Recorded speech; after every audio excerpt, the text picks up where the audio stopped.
Oi pessoal, tudo bem? É muito bom encontrar vocês novamente aqui nesse segundo vídeo que eu preparei com muito carinho para vocês. E hoje eu gostaria de pedir um pequeno favor.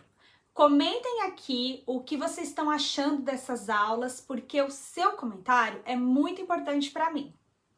Hoje a gente vai conversar sobre as birras e entender por que às vezes as crianças têm esses tipos de comportamentos que são tão dolorosos para nós. O que acontece é que quando a gente se torna pai e passamos a conviver com a realidade de educar filhos, nós temos dois grandes objetivos. O primeiro, evidentemente, é fazer com que os nossos filhos cooperem conosco. Queremos que eles organizem seus brinquedos, que não briguem com seus irmãos, que se comportem bem em restaurantes, que façam a lição de casa e por aí vai. E para que tudo isso aconteça, muitos pais recorrem às punições como forma efetiva de educar. Mas existe claramente uma diferença muito grande entre ensinar e exigir que se faça o certo, através de castigos e punições. Por exemplo, quando você está ensinando uma criança a atravessar a rua, você mostra a rua para a criança e dá uma chinelada na bunda dela para ela aprender a atravessar? Ou você pega essa criança pela mão, a ensina a olhar os dois lados da rua antes de seguir em frente? Exatamente, você ensina, né?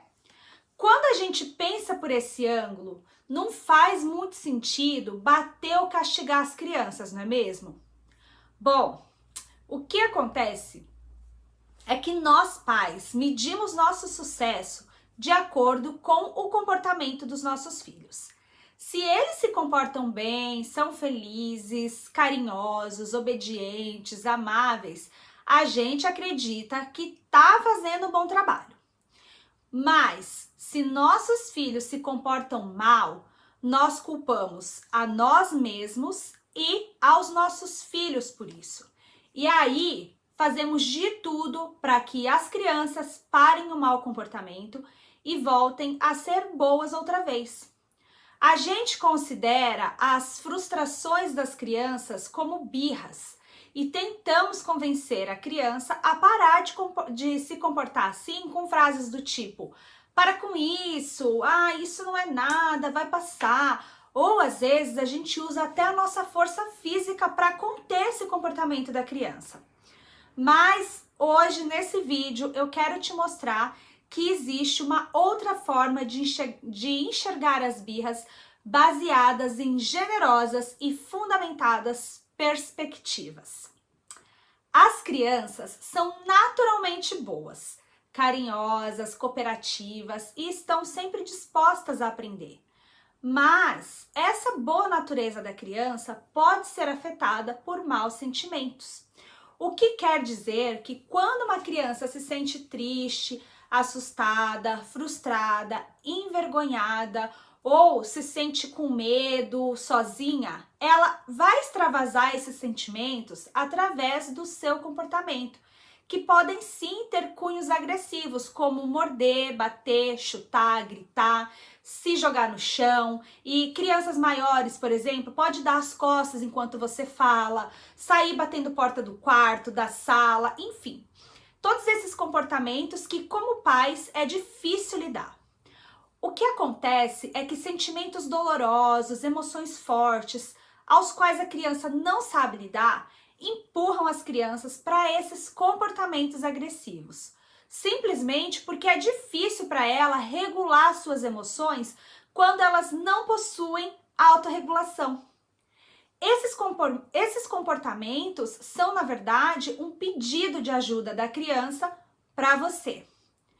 Portanto, uma criança que está angustiada se livra melhor desses sentimentos quando um adulto consciente disso a escuta e a acolhe. Rudolf Dreikurs dizia mais ou menos assim: diante de um erro da criança ou de um mau comportamento, feche a boca e abra os braços. Em outras palavras, ofereça o seu apoio. Pais que decidem usar essa abordagem de acolher a criança em momentos difíceis, logo percebem que o mau comportamento da criança é apenas a sua necessidade de ser escutado. A atenção dos pais aos filhos faz com que a criança se sinta protegida e logo ela se acalma mais rápido. Por isso que quando os pais me perguntam o que fazer quando a criança tem um ataque de birras, eu sempre respondo: abrace. Abrace o seu filho e deixe-o chorar. O choro da criança é a forma de liberar suas tensões e expulsar os maus sentimentos de dentro dela. Chorar alivia a mente e a alma. E a gente sabe muito bem disso. Afinal, adultos também choram. As explosões emocionais são um processo natural de recuperação para que as crianças e os adultos possam voltar a seu estado natural de calma novamente. Pais que se dispõem a apoiar as crianças nesse momento desenvolvem um vínculo de confiança onde a criança se sente segura, confiante e amada mesmo e apesar de qualquer mau comportamento que ela tenha. Quem aqui já deixou seu filho com alguém enquanto precisava fazer alguma coisa e na hora que chegou para pegar a criança, ela começou a chorar, fazer birra, e aí a pessoa falou assim: nossa, ela estava bem até agora, foi só você chegar. Vocês sabem por que isso acontece? Eu vou contar. As pessoas, tanto adultos quanto crianças, tendem a ser elas mesmas, mesmo que isso signifique ter seus piores comportamentos, quando elas estão perto de pessoas que as amam e que as fazem se sentir seguras. Por exemplo, outro dia o meu marido me ofereceu um chiclete que eu não gosto. Na verdade, eu tenho pavor desse chiclete. Eu olhei e falei assim para ele: ai, credo, esse chiclete é ruim, não quero não. Agora vamos imaginar que ao invés do meu marido fosse uma amiga ao qual eu não tenho muita intimidade que me oferecesse esse chiclete. Eu simplesmente responderia assim para ela: não, não quero, obrigada. Perceberam a diferença? Por eu ter uma conexão, uma intimidade maior com meu marido, eu me sentia à vontade o suficiente para dizer o que eu pensava naquele momento, sem me preocupar muito se ele gostaria de mim depois disso. Os nossos filhos costumam agir assim também. Quando eles passam muito tempo na escola ou com outra pessoa que não são os pais, eles têm que lidar ali o dia todo com suas emoções, o que significa segurar as emoções sozinhos. Aí, quando eles encontram a mãe ou o pai, eles se sentem seguros o suficientes para extravasar tudo aquilo que eles tiveram que segurar o dia todo. E aí, o que nós chamamos de mau comportamento, a ciência explica como conexão, amor e segurança. Quem aqui que está assistindo esse vídeo já foi na reunião de pais e o professor descreveu o comportamento do seu filho totalmente diferente do que ele é em casa? Isso também aconteceu comigo e eu fiquei com tanta dúvida que na hora eu perguntei para a professora se ela não estava confundindo de Arthur, porque na sala do meu filho tinha mais 3 Arthur. Aí ela falou que não, que ela estava falando do Arthur Alves mesmo. O que acontece é que quando uma criança frustrada se sente protegida, elas se permitem extravasar esses sentimentos em forma de birras para que possam começar ali um processo de recuperação da frustração pelo qual passaram. E aí elas podem se jogar no chão, atirar algum brinquedo longe, se recusar a comer, gritar. Mas tudo que essas crianças estão dizendo através desses comportamentos é: me ajude a lidar com isso, porque eu não consigo sozinho. E eu entendo, de verdade, porque eu sou mãe também, como é difícil nos comportarmos de forma amorosa enquanto os nossos filhos estão tendo um ataque de birras ao qual nos deixa profundamente irritados, envergonhados e sem saber o que fazer. Mas quando surgir essa situação e você tiver dúvida, abrace. Pega a sua criança pela mão, a direciona a um lugar seguro, onde ela possa se acalmar. E aí você vai perceber que logo a tempestade emocional da criança começa a passar e aos poucos ela vai ficando mais calma novamente.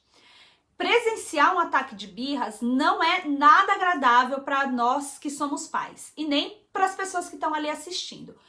Mas pode ser que você, assim como eu, passe a apreciar mais esses momentos quando você perceber que isso ajuda a sua criança a retomar a sua regulação emocional depois de lidar com a frustração.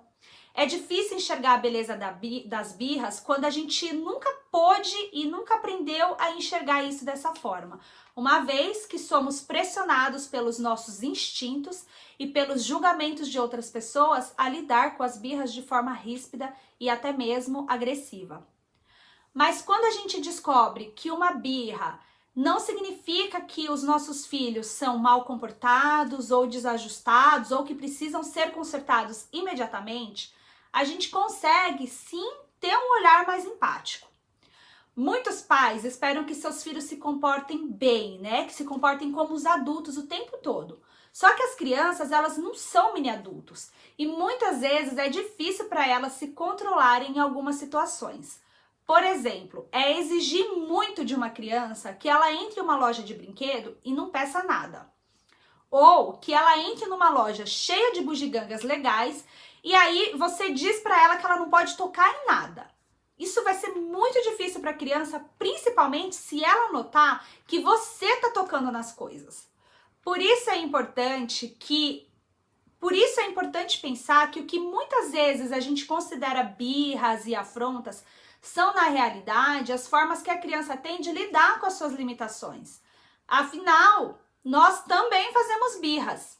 Por exemplo, quando seu marido esquece de comprar seu presente de Dia das Mães, é muito provável que você passe a ter um mau comportamento, mas você não percebe isso. Você começa a ter um comportamento terrível porque você está muito frustrada. E isso quer dizer que você, em seu mau comportamento, pode ignorar seu marido ou responder de forma grossa a tudo que ele disser até que ele se toque do fora que ele deu e peça ao menos desculpa com a promessa de que você poderá comprar o que quiser no dia seguinte.